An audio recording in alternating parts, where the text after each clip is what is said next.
저는 오늘 에베소서 5장 말씀을 중심으로 빛에 속한 자녀답게 사십시오 라는 제목으로 말씀 나눕니다. 오늘도 두 주먹을 불끈 쥐고 제목을 3번 읽어볼까요? 시작! 빛에 속한 자녀답게 사십시오. 빛에 속한 자녀답게 사십시오. 빛에 속한 자녀답게 사십시오. 할렐루야. 우리가 잘 아는 아이에게 고3이 됐습니다. 한번 들어보세요. 여러분이 고3이라고 생각하고 얘야 너는 고3이다. 무슨 느낌이 오시죠? 우리 아들이 군대에 갔습니다. 아들에게 너는 이제 군인이다. 그죠? 우리가 장가를 갔습니다. 그러면 한 가정의 가장이 되죠. 부모님이 아들아 너는 이제 이 가정의 가장이다. 그죠? 아기를 다 이제 낳습니다. 아들이 태어나면 부모님이 얘기하십니다. 너는 이제 아버지다. 너는 이제 엄마가 되었다. 이 나는 누구인가 라는 것입니다. 우리가 열심히 공부해서 대학을 가고 직장에 들어가면 나는 누구인가? 말단사원입니다. 나는 김대리입니다. 박부장입니다. 김이사입니다. 이렇게 승진을 하죠. 그리고 난 다음에 우리는 어떻게 될까요? 우리 인생이 잠시 있다 사라지는 안개처럼 그냥 안개 속을 걷다가 사라지는 운명처럼 사라지는 존재일까요?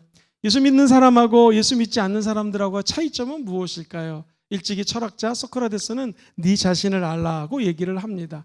우리 예수 믿는 사람들 자화상 많은 종류가 있는데 오늘 우리 주님 말씀하십니다. 저와 여러분들은 빛의 자녀가 되었습니다. 한번 따라해 볼까요? 나는 빛의 자녀입니다. 시작! 나는 빛의 자녀입니다. 나는 누구인가?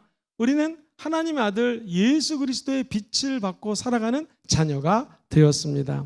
오늘 8절 말씀을 가만히 읽어보면 너희가 전에는 어둠이었더니, 예수 믿기 전에는 어둠에 있었는데 지금 이제는 누구 안에서 빛이에요? 주 안에서 빛이라고 얘기합니다. 그러니 우리는 빛의 자녀들처럼 행하라고 말씀하시는 것입니다.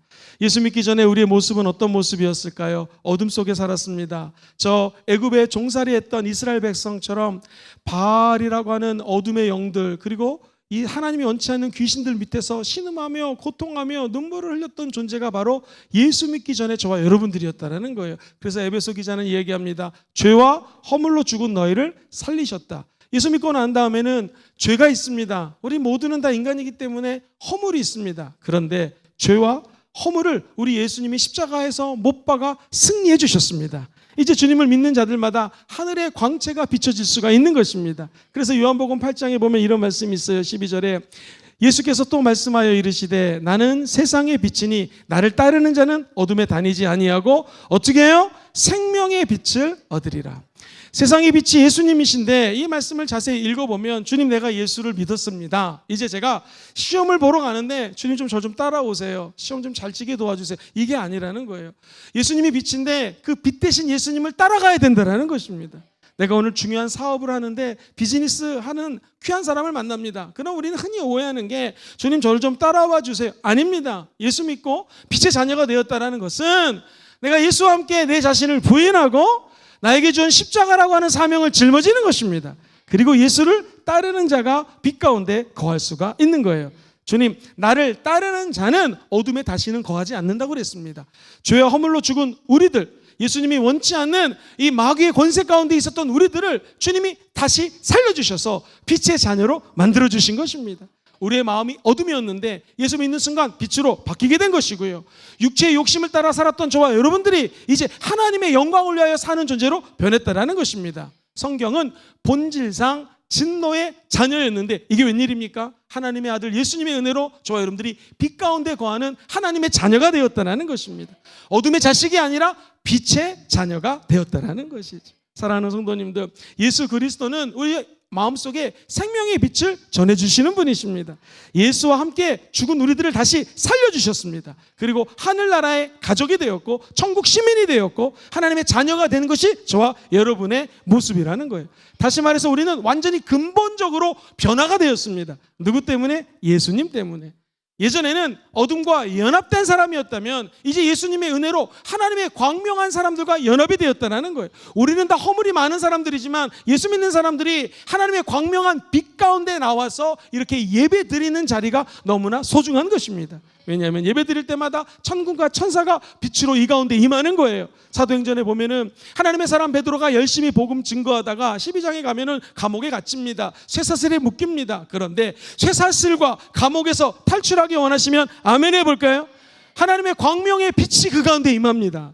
그리고 착고가 풀리고요, 쇠사슬이 풀립니다. 인류 최초의 자동문, 바로 사도행전에 나오는 베드로가 이 옥문을 지날 때 문들이 열리게 됩니다. 오늘 성령의 빛이 먼저 임해서 우리를 묶고 있는 우울증, 그리고 낮은 자존감, 귀신의 역사, 질병이 떠나갈지어다. 그리고 우리 인생의 문이 자동문처럼 열리게 되기를 주의 이름으로 축원드립니다. 먼저 성령의 빛이 그 가운데 임해야 된다는 것입니다. 이게 근본적인 변화라는 것이죠. 성령의 빛이 있을 때 우리가 하나님의 자녀로 살아갈 수가 있는 것입니다. 여기 태양이 있어요. 태양은 스스로 빛을 발하는 발광체라고 얘기를 합니다. 그러나 달은 그렇지가 않아요. 햇빛을 받아서 반사하는 반사체가 바로 달입니다. 우리는 흡사, 우리가 태양이 아닙니다. 우리는 빛이 없어요. 다른 사람을 품으려고 해도 그게 여간 어려운 게 아닙니다. 그러나 할 수 있는 것이 있습니다. 태양보다 더 밝은 예수 그리스도의 빛을 받으면 그것을 반사하는 사람이 저와 여러분인 줄 믿습니다. 옆 사람 보면서 한번 인사할까요? 어쩜 이렇게 잘 반사하게 생기셨습니까? 시작. 어쩜 이렇게 잘 반사하게 생기셨습니까? 저와 여러분들을 빛을 발하는 사람들 아니에요. 누가 빛의 근본이 되시고 빛을 주시는 분이 누구시라고요? 예수 그리스도. 그분의 빛을 반사해서 어둠을 쫓아내시고 저와 여러분들이 있는 곳마다 하나님의 광명한 빛이 임하기를 주의 이름으로 축원드립니다. 이 유럽 북부 지역에 가면은요, 세상에 9월 달부터 겨울이 시작되는데 밤새도록 껌껌합니다. 그런데 문제는 뭐냐면 노르웨이 리우칸이라는 작은 마을이 있는데 이 마을은 얼마나 힘이 든지 해발 1883m 산지에 있는 마을입니다. 그러니까 이 1년 중에 겨울이 시작되면은요, 3월 달 될 때까지 6개월 동안 빛을 볼 수가 없어요. 해가 늦게 뜹니다. 저렇게 어두워요. 그런데 110년 전에 어떤 학자가 아이디어를 냈습니다. 해가 이렇게 떠오르지 않습니까? 아무리 산이 높아도 언젠간 해가 떠오르는데 그때 큰 반사할 수 있는 유리를 갖다가 3개 만들면 그 유리 때문에 마을이 빛을 발하게 될 것이다 라고 제안을 했습니다. 그런데 문제는 이게 100년 동안 아무런 진척이 없다가 한 자선가, 독지가의 도움으로 말미암아 저 거울이 생기게 됩니다. 어떻게 되었을까요? 이게 1913년에 낸 아이디어인데 정확히 100년 뒤 2013년도에 저 왼쪽에 보시는 거울을 만듭니다. 그리고 햇빛이 떠올랐을 때 거울이 빛을 반사함으로 이 마을이 환해지는 것이죠. 무려 이 마을에 살고 있는 사람들이 3,500명인데 하나님의 은혜 가운데 샘 에이드의 아이디어와 하나님의 은혜 가운데 헌금하신 분을 통하여 이 마을에 빛이 들어오게 되었다는 것입니다. 저기 보십시오. 얼마나 환한 빛을 누리며 살아갈 수가 있습니까? 우리도 마찬가지입니다. 사실 우리는 빛이 아니에요. 빛을 반사하는 사람들입니다. 그래서 어둠 속에 있는 사람들에게 이 빛을 전하는 하나님의 광명체가 아닌 반사체가 되시기를 주의 이름으로 축원드립니다. 행여 우리가 좋은 빛의 아이디어를 냈지만 이것이 당장 이루어지지 않는다 할지라도 저는 확신합니다. 100년 뒤, 200년 뒤, 아니 300년 뒤, 아니 1000년이 지나도 저와 여러분들이 낸 좋은 아이디어들은 반드시 하나님의 은혜 가운데 확실하게 이루어질 날이 오게 될 줄 믿습니다. 그러므로 어떤 것도 포기하지 마시고 빛 가운데로 주님 따라가시게 되기를 예수님 이름으로 축원드립니다. 두 번째, 나는 어떤 존재인가 한번 따라해 볼까요? 나는 빛의 열매를 맺습니다. 시작. 나는 빛의 열매를 맺습니다. 본문 8절에 너희들은 하나님을 따라서 빛의 자녀들처럼 행해라 라고 얘기를 합니다. 쉬운 성경에는 빛에 속한 자녀답게 살아라고 얘기를 합니다. 똑같은 말이에요. 빛의 자녀답게 살기 원하시면 아멘 해볼까요? 어떻게 하면 좋겠습니까? 방법이 있습니다. 빛의 자녀들은 9절에 보니 열매를 맺는다고 해요. 같이 읽어보죠. 시작. 빛의 열매는 모든 착함과 의로움과 진실함에 있느니라. 3가지 열매가 나옵니다. 착함이에요. 우리는 왠지 착하면 저 사람 참 착해 이렇게 생각하죠. 이 착함이라고 하는 단어는 가만히 읽어보면은요, 아가도시네라고 하는 헬라어를 썼는데 이 말의 뜻은 온유하다라는 거예요. 다시 말해서 예수 믿는 사람들이 성령의 빛을 발한다고 하는 것은요, 예전에 우리가 온유하지 않았습니다. 화를 잘 냈습니다. 하는 성질이 있었어요. 그런데 내가 옛날에 화를 이만큼 냈는데 점점 화를 줄여가는 거예요. 그리고 점점 예수를 닮아가면서 온유해지는 거예요. 할렐루야. 제가 하나 둘 셋 하면은 여러분들 모두 웃음을 지면서 온유한 미소를 지어 보십시오. 하나 둘 셋. 할렐루야. 어쩜 이렇게 잘 지으십니까? 우리 장로님들이 제일 잘 지으시는데요. 이게 온유함이거든요. 착하다고 하는 것은 점점 온유해져서 누구를 닮는 거예요? 예수님을 닮아가는 것이 빛의 열매입니다.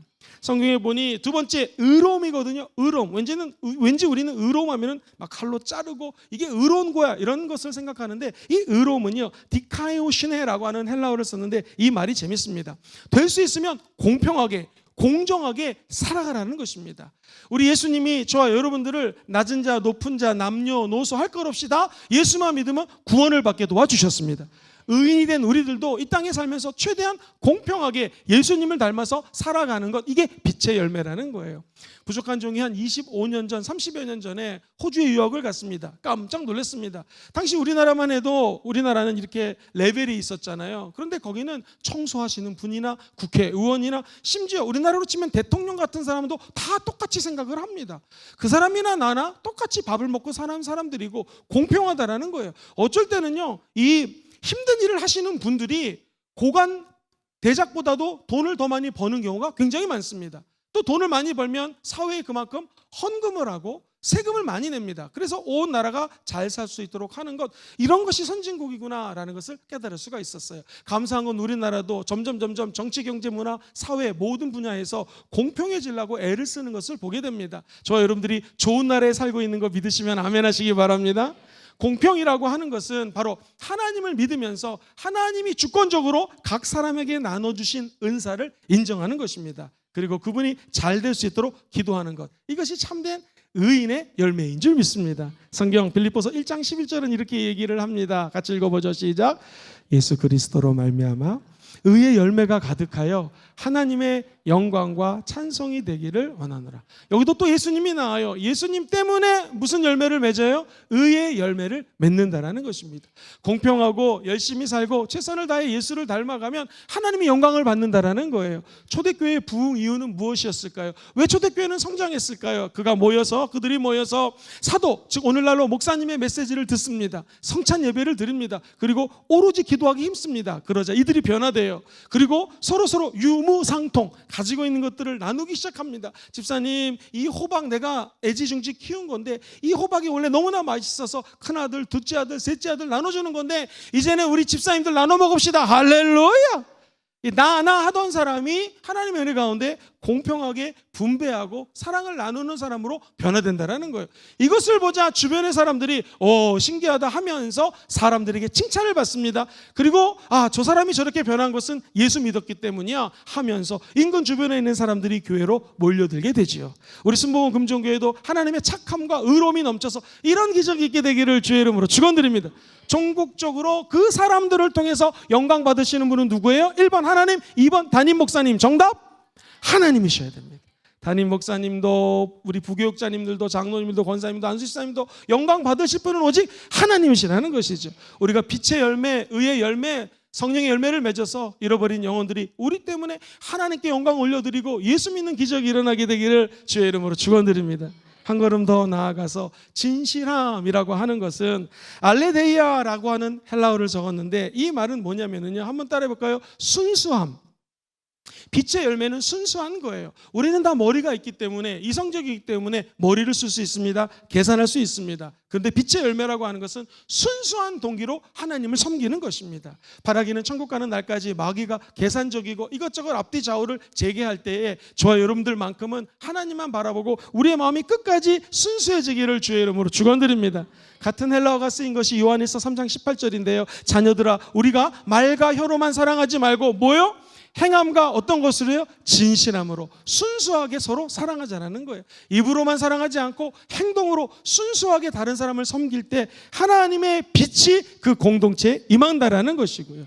결국 그 빛을 보는 자들마다 예수 믿는 기적이 일어나게 될 줄 믿습니다. 옛날 어르신들이 우리 자매님들에게 권면할 때, 너 결혼할 때 남편 얼굴 보지 말아라, 아내 얼굴도 너무 보지 말아라, 중요한 것은 성품이다, 그런 얘기를 참 많이 들었습니다. 그러면서 꼭 했던 말 있죠. 남편 얼굴 뜯어먹고 살 거야, 그런 말 하셨죠. 시간이 지나고 보니 그 말이 틀린 것 같지는 않습니다. 외모는 잠시 보는 것이지만 우리 안에 있는 내면의 성품은 계속해서 봐야 되는 것이죠. 그래서 이 예수 그리스도의 빛을 받은 우리들이 빛 가운데 거하고 빛 가운데 산다라고 하는 것은 바로 성령의 빛을 따라가는 것이고요. 갈라디아서 2장에 나오는 것처럼 이것은 성령님의 열매를 맺는 것을 의미합니다. 자, 우리 한번 다 같이 갈라디아서 말씀을 읽어보도록 하겠습니다. 5장 22절 시작. 오직 성령의 열매는 사랑과 희락과 화평과 오래 참음과 자비와 양성과 충성과 온유와 절제니. 그렇습니다. 성령의 열매는 무엇인가? 사랑과 희락과 화평과 오래 참음과 양성과 충성과 온유와 절제예요. 다시 말해서 성령이 내 안에 들어오시면 끊임없이 우리를 하나님의 사랑의 세계로 인도하고요, 기쁨의 세계로 인도하고요, 참을 수 없는 가운데도 인내할 수 있도록 도와주시고요, 셀프 컨트롤이죠. 우리 자신을 잘 자기 절제할 수 있도록 은혜를 부어주시는 것이 성령의 빛 가운데 거하는 삶이라는 것입니다. 사랑하는 성도님들, 저와 여러분들이 이 세상에 흠없는 자녀로 살아서 하나님의 빛을 발하는 천국 백성 되시기를 주의 이름으로 축원드립니다.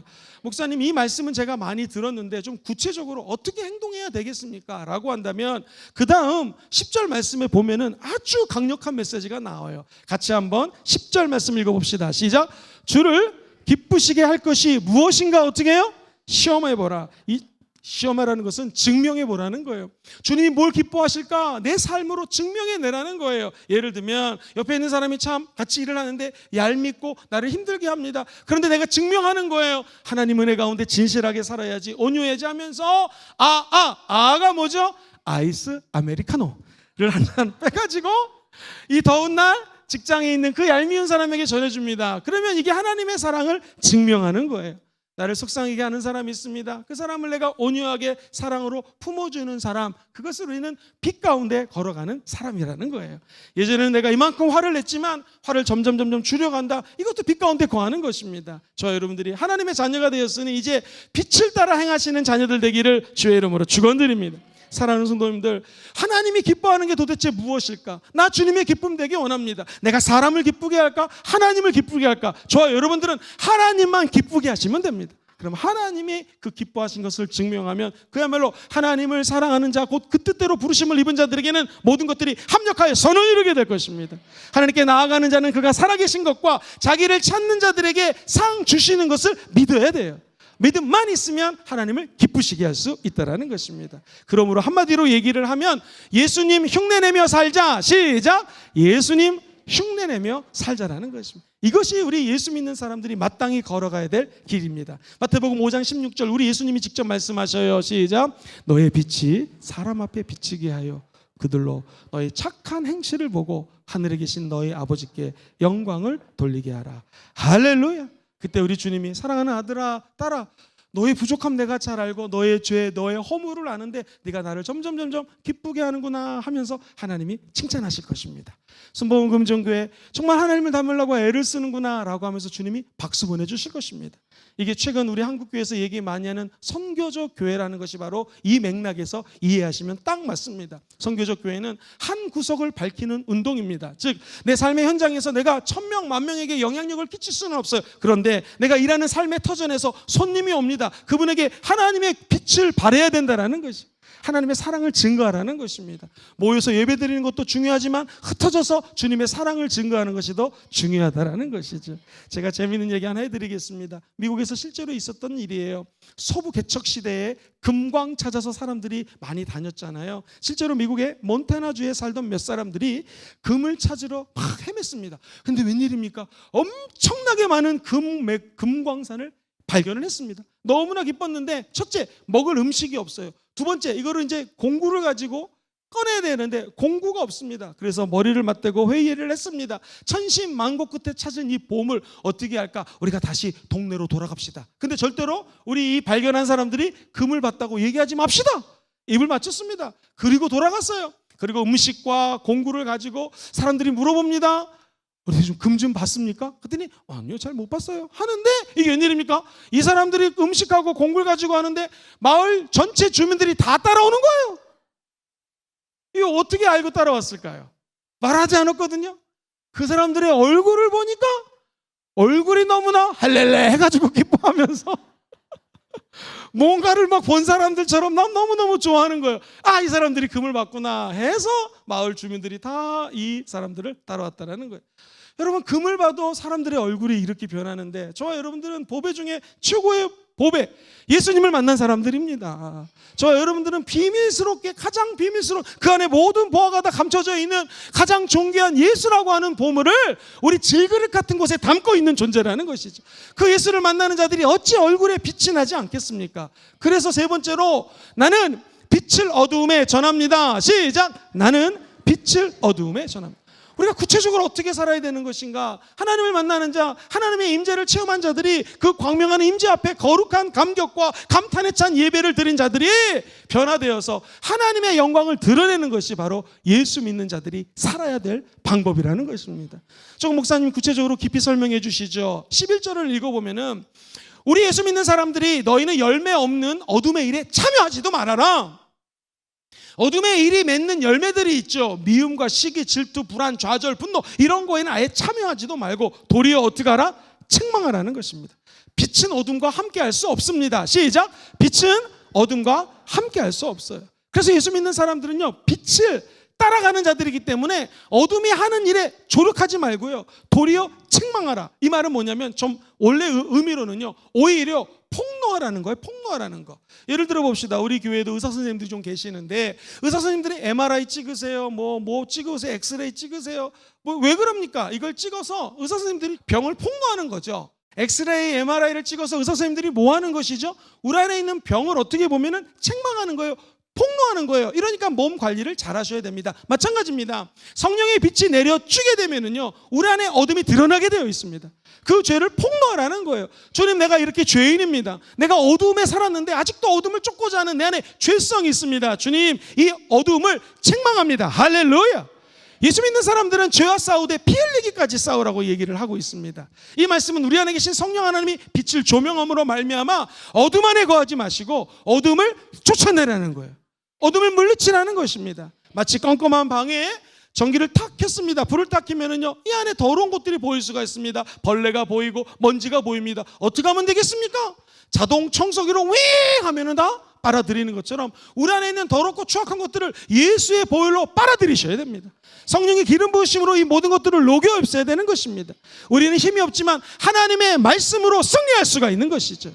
그래서 빛을 따라가는 자들마다 한번 따라해 볼까요? 예수의 피, 성령님의 기름 부으심, 하나님의 말씀, 이걸 늘 사모하는 거예요. 내 안에 죄와 싸울 수 있는 힘이 없으니 예수의 보혈로 나를 정결하게 도와주시옵소서. 성령님, 오늘도 성령의 기름을 부어주시고 그 기름으로 성령의 불을 붙여주셔서 환하게 빛을 밝혀주시옵소서. 무엇보다도 하나님의 말씀은 내 앞길에 발등에 붙어있는 불이 오니 그 빛을 비춰주셔서 한 걸음 한 걸음 아버지 말씀으로 인도하여 주시옵소서. 할렐루야. 제가 선포합니다. 2023년 우리 매일 주의 종들이 보내주는 말씀 잘 안 읽는 사람 손 들어보세요. 한 명도 없네요.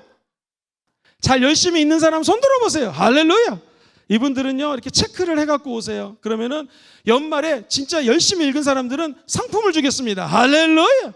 말씀이 너무나 중요합니다. 목사님, 나 지금까지 읽지 않았는데 어떻게 하면, 여러분 괜찮습니다. 7월 달부터 읽으시면 돼요. 오늘 거부터 읽으시면 됩니다. 그리고 시간 날 때 1월 달부터 못 읽은 거 있죠? 그거 따라서 읽으시면 됩니다. 평생에 1년에 한 번은 일독하셔야죠. 내 나이가 70살이면 70번 정도는 성경을 읽으셔야죠. 내가 30살이면 내 나이 숫자만큼은 한번 성경을 읽으셔야 됩니다. 왜 그럴까요? 우리 안에는 빛이 없어요. 하나님의 말씀이 빛입니다. 이 빛으로 어둠을 쫓아낼 수가 있는 거예요. 예수님도 마귀를 쫓아낼 때 하나님의 말씀으로 쫓아내셨어요. 하물며 우리가 어떻게 영적 전쟁에 승리할 수 있겠습니까? 말씀 따라가셔야 됩니다. 말씀이 여러분을 살리십니다. 말씀 안에 빛이 거하는 것이에요. 그러므로 매일 드리는 이 말씀 무시하지 마시고 늘 읽으시고, 다 읽은 사람은 공동체 방에다가 카톡하고 이모티콘 하나 올려주십시오. 그게 시끄러우시면 소리를 줄이면 됩니다. 그러면 누가 무슨 말씀에 은혜 받았구나 서로 알 수가 있고 권면할 수가 있는 것이죠. 사랑하는 성도님들, 빛을 비추어 어둠의 일을 드러낼 수 있는 것, 결국 예수 피의 능력이 있습니다. 성령님 환영하고 인정하고 모셔드려야 되고요. 말씀 따라갈 때 한번 따라해 볼까요? 나는 더 이상 어둠이 아니다. 이제 나는 빛이다. 그렇습니다. 빛이 바라면 예수 믿고 구원받아 천국의 영생이 열리는 것이고요. 우리 같은 부족한 연약한 자들에게 성령님이 내주해 주시는 은혜를 체험하는 것이고요. 한 걸음 한 걸음 하나님 따라가다 보면 세상 사람들이 얘기하는 축복을 받아 누릴 수가 있는 것이고요. 우리는 부족하지만 예수님 다시 올 때 착하고 충성된 종아, 네가 작은 일에 충성했으니 나의 빛 가운데 거할지어다. 그리고 천국에 꼴이 나시기를 주의 이름으로 축원드립니다. 무엇보다도 영원히 잘 되시는 하나님의 빛 가운데 거하면은요, 범사가 잘 되십니다. 그리고 아픈 자들마다 질병으로부터 치유케 되는 역사가 나타나게 될 것입니다. 삼계동의 슈바이처 박사라고 불리우는 귀한 의사 선생님이 있으세요. 이분의 이름이 김경희 원장님, 음명내과의 원장님이셨는데, 이분이 1941년부터 판자촌을 돌아다니면서 의료 활동을 펼쳤습니다. 그런데 힘이 없고 가난한 분들을 치료하다 보니 돈을 안 받고 치료하면 자존심이 너무나 상하더랍니다. 그래서 이 의사 선생님이 결단을 하기를 1,000원씩 사람들에게 돈을 받고 이른바 상계동 1,000원 병원을 세웁니다. 하나님이 은혜 주시고 물질의 복을 주셔서 평생 53억이라고 하는 돈을 모았습니다. 연세대학교 출신이신데요, 연세대학교에 그 돈을 기증을 했습니다. 학교에서 큰 강당을 짓고 그 강당을 이분의 호를 따라서 은명강당이라고 명명했습니다. 그분의 얘기를 한번 들어보시죠. 내가 잠시 관리했던 이 재산을 하나님 마음속에 빛을 주셔서 다시 사회에 빛으로 나누기 위해서 이 물질을 드립니다. 그리고 이분은 100살까지 사셨다가 101세 되는 해에 천국을 가십니다. 정동교회 장로님이셨습니다. 예수님 안에서 저와 여러분들은 빛이 되었습니다. 그럼 무슨 일을 하든 우리의 삶을 통하여 예수의 빛을 발하는 것이 하나님이 원한다라는 거예요. 사랑하는 성도님들, 혹시 여러분 영혼 속에서 이 빛을 밝히는 스위치가 꺼진 분이 계십니까? 오늘 예배를 통하여 이 스위치를 올리시기를 바랍니다. 전압이 약해서 불이 나간 분이 계십니까? 성령과 기도와 말씀과 예수의 피로 우리 성령 하나님의 기름 부심의 전압을 올리시게 되기를 주의 이름으로 축원드립니다. 초대교회에서는 물침례 줄 때 무슨 말씀을 읽었을까요? 우리 8월 달에 물침례 안 받으신 분들은 다 받으셔야 될 텐데요. 물침례 때 에베소서 5장 14절 말씀을 읽었어요. 같이 한번 주의 종과 전 성도들이 있고 물침례를 줬던 장면입니다. 같이 읽어볼까요? 시작. 그러므로 이르시기를 잠자는 자여 깨어서 죽은 자들 가운데 일어나라. 그리스도께서 너에게 비추이시리라 하셨느니라. 할렐루야. 잠자는 자는 누굽니까? 영혼이 죽은 자입니다. 어둠에 있는 자입니다. 그 영혼들은 깨어 일어날지어다. 예수와 함께 물속에 풍덩 빠져서 죽는 것, 이게 침례죠. 침례는 죽음으로 끝나지 않습니다. 물속에서 다시 올라오는 것입니다. 부활을 약속하는 것이죠. 말씀을 보십시오. 죽은 자여, 잠자는 자여, 죽은 자들 가운데 일어나라. 예수의 죽음과 연합해서 예수의 부활과 하나 되라는 것입니다. 예수와 함께 죽으면 부활의 광명이 우리 가운데 찾아오게 된다는 거예요. 시간마다 순간마다 때마다 내가 예수 그리스도와 함께 십자가에 못 박혀 죽었나니 내가 사는 게 아니라 우리 안에 누가 사십니까? 예수님이 산다고 고백하는 자, 그런 분들마다 하나님의 빛이 임하게 될 줄 믿습니다. 화난다고, 덥다고, 일이 안 된다고, 내 마음대로 되는 거 없다고 해서 짜증내지 마시고 저와 여러분들이 더욱더 예수를 닮아가는 성령의 성화 과정에 들어가시기를 주의 이름으로 간절히 축복합니다. 성경에 비추시리라, 이 말은요, 해와 달과 빛들을 다 조명해서 비춰주신다는 약속입니다. 비그리스도인들도 저와 여러분들 때문에 깨어 일어나 이 빛을 발하는 삶을 살게 되기를 주의 이름으로 축원드립니다. 이사야서 60장 1절 말씀을 우리 한번 외치는 마음으로 큰 소리로 읽어볼까요? 시작. 일어나라, 빛을 발하라. 이는 내 빛이 이르렀고 야훼의 영광이 내 위에 임하였음이니라. 할렐루야. 제가 빛으로 살았던 한 사람의 생애를 잠시 말씀드리고 말씀을 정리하겠습니다. 스위스에 가면은 찌빙글이라고 하는 위대한 하나님의 사람이 있습니다. 이분이 부모님이 열심히 공부를 하라고 밀어줘서 유학을 갔습니다. 그리고 하나님 은혜 가운데 여러 가지 학문들을 공부합니다. 그 당시 인문사회에 가장 뛰어난 스승을 만나서 그와 교류하면서 많은 지식과 정보를 얻었습니다. 특별히 스위스라고 하는 나라는요, 알프스라고 하는 산에서 열심히 뛰어다니는 힘센 청년들이 많기 때문에 원래 군사국가고 전쟁 나라입니다. 그래서 스위스 용병은 옛날부터 유명했죠. 본인도 찌빙글리도 용병으로 참전을 한 적이 있습니다. 그런데 아무리 생각해봐도 이것은 아니다. 예배당에서 예배를 드리는데 우상을 갖다 놓고 여러 가지 하나님 원하지 않은 것들을 갖다 놓고 예배 드리는 거 아니다. 심플하게 예수 바라보고 예배를 드려야 된다. 면죄부 파는 거 이거 아니다. 우리 예수 그리스도를 통하여 죄 사함 받을 수 있다. 할렐루야. 그리고 이 나라 민족을 사랑하기 때문에 더 이상 우리 젊은이들을 용병으로 수출해가지고 같은 마을에서 자랐는데 이쪽 팀 또 다른 친구는 저쪽 팀 전쟁하고 생명을 죽는 거, 이게 옳지 않다. 용병 파병을 반대합니다 라고 그가 강의를 하고 설교하기 시작합니다. 어떻게 되었을까요? 교회에서 쫓겨납니다. 시골에 가 있게 됩니다. 그러나 그는 그 시간, 어렵고 힘들고 어둠 가운데 있는 시간이었지만 포기하지 않습니다. 더욱더 성경을 열심히 연구합니다. 그리고 이 말이 맞다라는 확신이 오히려 시골교회에 있으면서 확신이 듭니다. 그가 다시 주류사회에 진출하면서 설교 한마디로 종교개혁이 일어납니다.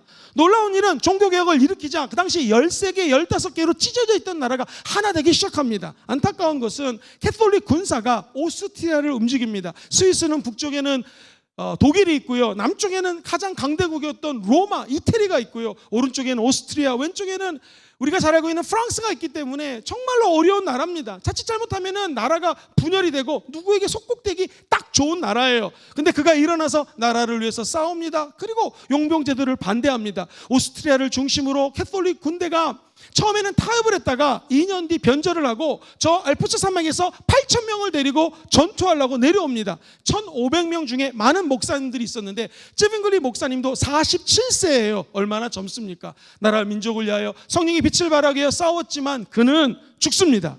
그리고 몸이 4등분으로 쪼개져 가지고 결국에는 화형을 당합니다. 그는 죽기 전에 이렇게 얘기를 했습니다.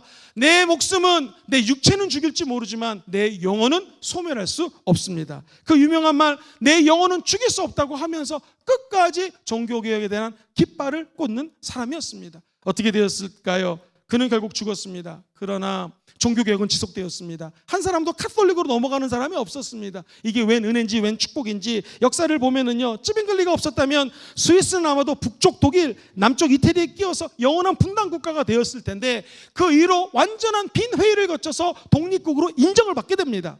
1798년도에 나폴레옹이 침입해가지고 잠시 거기 무슨 공화국을 만들었어요. 그러나 그 다음에 1815년에 두 손을 들게 되고요. 다시 영구한 자치국가가 됩니다. 그리고 종교개혁은 끝난 것이 아니라 그 뒤로 블링거 목사님, 그리고 우리가 잘 아는 존 칼빈 목사님들이 이 뒤를 이어서 종교개혁을 완성하게 됩니다. 지금도 한 사람의 빛이 그 나라에 비추기 때문에 스위스는 유럽의 가장 가운데 있는 나라예요. 가장 소득이 높고 저희 같은 이방인이 가도 가장 많이 환영해주는 나라로 하나님의 은혜를 받고 있습니다. 스위스에 있는 알프스 산 기슭을 걸으면서 이런 생각이 들었습니다. 하나님이 한 사람을 통하여 이러한 은혜를 줬고 빛을 발하자 이 나라가 500년이 지나도 잘 살게 되었다는 거예요. 300년의 부흥을 꿈꾸고 1000년의 부흥을 꿈꾸는 우리 순복음 금종교 성도님들이 이 땅에 빛으로 살아가기를 주의 이름으로 축원드립니다. 그 빛의 역사는 비록 고독하고 힘들고 눈물 나는 일이지만 여러분의 빛을 따라가는 삶 가운데는 성령님이 도와주십니다.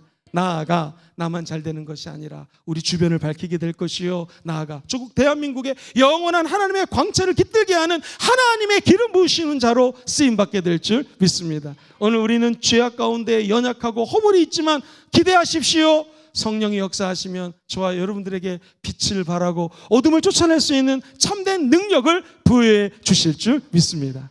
말씀 정리합니다. 하품하는 성도가 있어서 빨리 끝내겠습니다. 더워서 그렇죠? 가슴에 손을 얹고 따라해 보겠습니다. 나는 빛의 자녀입니다. 여러분 믿으십니까? 두 번째, 나는 빛의 열매를 맺습니다. 나는 빛의 열매를 맺습니다. 오늘 본문은 착함, 의로움, 진실함이 빛의 열매라고 얘기합니다. 마지막 세 번째, 나는 빛을 어둠에 전합니다. 나는 빛을 어둠에 전합니다.